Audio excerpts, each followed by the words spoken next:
Food మంచి non vegetarian food అంటే అయితే ఇప్పుడు డార్లింగ్ ఉండే అలవాటు అక్కడి నుంచే వచ్చింది. అది అక్కడి నుంచే వచ్చింది. ఒక ఐటమ్ ఉంటే చాలు, ఈ టేబుల్ అంటే ఈ టేబుల్ ఫుల్ ఉండాలి, అన్నీ ఉంటాయి అనమాట. నిజంగా ఆ రాజు అంటే ఆ రాజు ఫీలింగ్ అదే నాకు కంటిన్యూ చేశాను. నేను లీడర్ అనే సినిమా చేశాను, బావబావమరిది సినిమా చేశాను. తర్వాత హైదరాబాద్కి షిఫ్ట్ అయిన తర్వాత మళ్ళీ హైదరాబాద్లో కూడా నన్ను పిలిచేవారు, ఇంటికి పిలిచి భోజనాలు అది ఇది. అంటే అది ఒక ఆ టైప్ ఆఫ్ ఇది.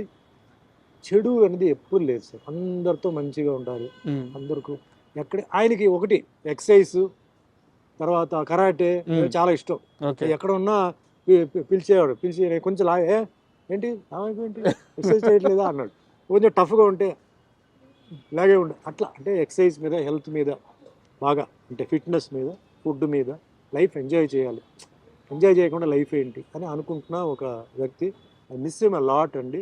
ఇప్పుడు అదే ఆ క్యారెక్టరిజం అంతా డార్లింగ్లో చూస్తున్నాం. ఆ బిహేవియర్ కానీ అవన్నీ అదే వచ్చేసింది. అవును, సేమ్ జూనియర్, అదే మంచితనం, అదే ఫుడ్ పెట్టడం, సేమ్ జూనియర్, అది జూనియర్ వచ్చింది. బట్ ఆ క్లోజ్నెస్, ఇంకా ఆ ఫీలింగ్ ఆయన మరి మిగతా